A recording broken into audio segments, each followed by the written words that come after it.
Black man adopted orphan girl nobody wanted. 30 years later, she returned favor in her own way. Diamant was 35 years old when his life changed on an ordinary afternoon. The sky was gray, the air soft. One of those quiet days where big things happen without warning. He'd come to help at a foster care picnic, just like he always did. Volunteers passed out sandwiches. Children laughed and ran through the grass. Cameras clicked for brochures that would gather dust on some office shelf, same as every year. That's when Diamant's eyes landed on her, a tiny thing, no taller than a porch railing, maybe 9 years old. While the other kids jumped and danced around like little puppies, this little girl sat apart, quiet as Fluffy Doll. Her pink shirt hung loose. 2 wispy braids, the color of fresh-turned earth, bounced as she nodded to some secret rhythm, her fingers drumming happy nonsense on her knees. Diamant waited, watched. Not a single child came near. A few looked her way, then away again, quick as shooing a fly. But that girl, she just kept smiling at the wide blue sky like it had whispered the world's best joke just to her. Diamant didn't know her name, but that smile of hers, big as a crescent moon, tugged him right over. Before he knew it, he was settling down beside her in the grass. "Well, hey there," he said, soft as a summer breeze. She turned those bright eyes on him, wide and shining. "Hi," she chirped, easy as if they were old friends. "What do they call you, sweetheart?" "Lilia," she said, grinning. "Pleasure's mine, Lilia. I'm Diamant." And just like that, they got to talking. About bubblegum that lost its flavor too fast. About coloring outside the lines. About dogs. She showed him her notebook, pages full of lopsided trees and triangles. Then a voice called, "Snack time!" And off she scampered, pigtails bouncing, but not before throwing him a wave, quick and sure, like he'd always been part of her world. And just like that, his heart was hooked. Long after the picnic ended, Diamant couldn't shake that little girl from his thoughts. The orphanage folks told him straight, "Lilia's been here since she was a footer. Got Down syndrome. Most folks ask about special needs, then turn right around."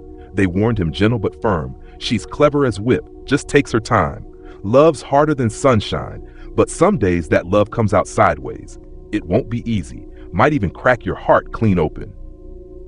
Diamant let the words settle. Then 2 Sundays later, he walked back in with adoption papers rolled tight in his work-calloused hand. "Lord, you should have heard the criticizers. You ain't never changed a diaper. 2 jobs already wear you to the bone. Love don't pay the doctor bills, son." But Diamant, he just smiled. Grew up without a daddy in his own childhood.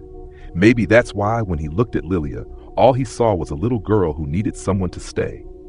That blessed Sunday morning, Lilia came home with nothing but the clothes on her back and that little pillow of hers. That old pink shirt hung loose on her small frame as she climbed into Diamant's car, her whole world packed into that single pillow. The drive home was quiet as church before service, but every time Diamant peeked in the mirror, there she was, grinning like she just heard the best secret in the world. Now, Diamant's place wasn't much to look at. Just 2 bedrooms, a worn-out couch, and a refrigerator that buzzed louder than the bees or cricket. But from that day on, it was Lilia's home too. He fixed up her room special, stuck posters of playful pups on the walls, sprinkled glow stars across the ceiling, found her a sturdy little bookshelf at the thrift store and filled it with picture books, each one waiting to share its magic with her. Each morning before dawn, he would stir up a pot of oatmeal. He'd lay out Lilia's clothes neat. During bedtime, he'd read her stories till her eyelids fluttered. 1 tale always, 2 if she pleaded with those sparkly eyes. When numbers tangled in her head or shoelaces became impossible knots, he never huffed or hurried. He'd simply kneel beside her, his work-rough hands guiding hers, patient as the sunrise. He got an amazing name or maybe a title, D, maybe just 1 letter, but it carried a whole lot of emotion. That girl clung to him like ivy to an old oak, trembling during summer storms, begging, "D, can you braid my hair?" before class. And when cruel words from other children came, as they sometimes do, she'd fly to him at day's end, eyes pooled with tears. D would bend down right there in the schoolyard, his knees pop like fresh kindling, and cup her face. "Listen here, my rare little bird," he'd murmur. "The world takes time to recognize something special. But me, I knew from the first smile." And bit by bit, like seeds taking root, Lilia began believing it too. Some evening, Diamant would doze off right there on that sagging couch, his work boots still laced tight. Come morning, he'd find himself tucked in with a crocheted blanket across his shoulders and a crayon-scrawled heart on the sticky note, its wobbly letters spelling, "I love you, D." Those precious offerings piled up like autumn leaves in his bottom drawer, every smudged drawing, every card folded crooked at the corners, and in his worn leather wallet, a snapshot of his girl beaming behind a lopsided birthday cake. Life asked hard choices. That promotion slipped by when Lilia needed checkups. Extra jobs got turned down, so he wouldn't miss a single off-key school concert. Didn't matter if she just stood there stiff as a fence post. Diamant's applause rang out clear and strong enough for the whole auditorium to hear. No, their days weren't storybook perfect, but in the quiet spaces between, her small hand in his walking home, the way she'd hum while coloring at the kitchen table, something beautiful took shape. Piece by piece, moment by moment, they wove themselves a family. By 12, that little girl could scramble eggs just right, golden at the edges, soft in the middle. She'd plow through chapter books, tongue poking out in concentration. Her drawings? Why, she filled notebooks with a whiskered hero, a grocery-saving cat who always arrived in the nick of time. Folks still asked, "Diamant, why'd you take in that child nobody wanted?" He'd just chuckle, patting his shirt pocket where her latest drawing lived. Wasn't about fixing, he'd say. Just needed somebody to walk beside her. And that was God's truth. That little girl with the lopsided pigtails, she didn't just need a father. She became his reason to be one too. Seasons turned, years slipped by like sand through fingers, and before either of them noticed, 28 winters had painted Diamant's hair silver. His knees now announced retirement. That old couch got a groan from him these days when he rose, but his eyes? Oh, those eyes hadn't changed one bit. Still warm as morning coffee. Still making every soul feel like the most important person in the room. The trampling boots noise lived only in memory now. These days, his hands stayed busy with quieter things, turning rich earth in his tomato patch, solving television mysteries he'd already cracked a dozen times before. Every sunrise found Diamant waiting, not with worry, but with that quiet anticipation old fathers know so well, his ears tuned like an old radio dial for one precious sound, Lilia's voice. She'd moved out 3 summers back, settling into a tiny apartment. "I gotta stand on my own 2 feet, D," she told him, those determined eyes he knew so well blinking back tears. Oh, how his empty house echoed after she left. The first week without her, the silence was deafening. No pigtails to braid, no giggles over pancakes. Just Diamant on the sagging couch tracing crayon hearts like prayers. But his girl kept her roots deep. Sunday dinners arrived regular as church bells. Birthdays brought handmade cards with doodles. And every evening at 6:15 sharp, his rotary phone would ring with her trademark greeting, "Hey there, D." But here's what that wise old man didn't suspect. While he counted the hours between calls, Lilia had been stitching together a surprise. A year of secret plans. A gift measured in sacrifice. Lilia had landed herself a fine job, drawing pictures for children's books. Morning till night, that girl worked quiet as moonlight, sketching and saving. No fancy takeout, no internet shopping sprees, just her pencils scratching across paper, putting away every spare dime like acorns for winter. However, Lilia's path hadn't been easy. Societal taunts stung, but Dee's voice always echoed louder. "You're my rare little bird."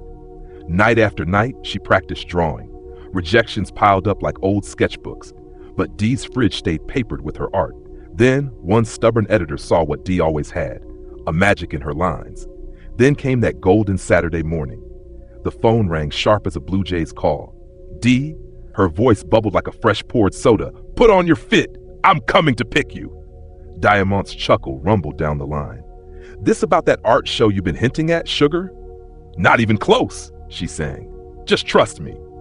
The tires crunched on gravel as they rolled up a long driveway, and there it stood. A proud 2-story house, white as fresh laundry, with shutters the color of sky. A rocking chair waited on the wide porch, swaying gentle in the breeze. Diamant's eyes widened. "Whose fine house is this?" he asked, voice full of wonder. Lilia stepped out, walked round to his door, and pressed a small envelope into his weathered hands. Those hard-working fingers shook as he opened it. There it was, a deed. and right at the top, his name in bold letters. "D," she whispered, tears sparkling. "I bought this for you." The old man couldn't find words. She kept talking, her voice quivering but strong. "Saved every penny, worked days and nights, passed up trips to the beach, all so you could have a roof that don't leak, a stove that don't quit." She held her hands. "You gave me my start, D. Now it's your turn to rest easy." Diamant's throat closed up tight. When he finally spoke, his voice cracked like an old porch step. "Sweetheart, this was too much." Lilia wiped her cheeks, smiling that same shine smile he'd loved for 30 years. "I know, D, but you taught me my worth. Now I'm showing you yours." They stepped inside, and oh, those floors gleamed like honey in sunlight, warm underfoot. Above the fireplace, a gallery of love, framed crayon drawings from years gone by. Wonky portraits of Diamant, heart after heart scrawled with "I love you, D." Little stick figure families holding hands. The kitchen wrapped them in sweet comfort, lemony polish and warm honey swirling together. And there on the table, his favorite cookies, fresh from the oven, the chocolate chips still soft. "You did all this?" Diamant asked, swiping at his damp cheeks. "Every last bit?" Lilia's eyes sparkled. "Even the cookies. And yes," she laughed, "I measured proper this time." The old man gathered her close, his face buried in her shoulder like a child seeking comfort. His voice came out rough with love. "Lilia girl, you saved me right back. Thought I was the rescuer all those years ago, didn't I?" Her head bobbed against his chest. "We saved each other, D." The night settled around them like a well-worn quilt. On that wide porch they rocked together, Diamant in his chair, Lilia on the swing, as fireflies danced their evening show in the tall grass. The old man's knees were tucked under a crocheted blanket, the kind that holds memories in every stitch. Stars blinked awake, one by one overhead. "You know," Diamant said, his voice rough as tree bark, "folks called me a fool when I brought you home." Lilia's laugh tinkled like wind chimes. "I remember. But just look at us now." His hand found hers. Suddenly he turned to her. "Never once were you a burden, girl. Not for one single day. You've been my greatest blessing." Her grip tightened.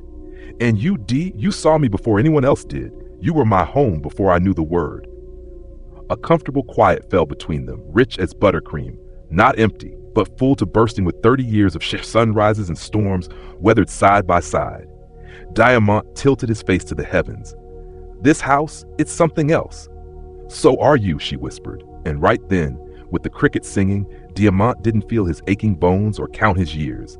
He simply felt cherished, at peace, right where he belonged. He turned to her. "I'm so proud of you, sweetheart."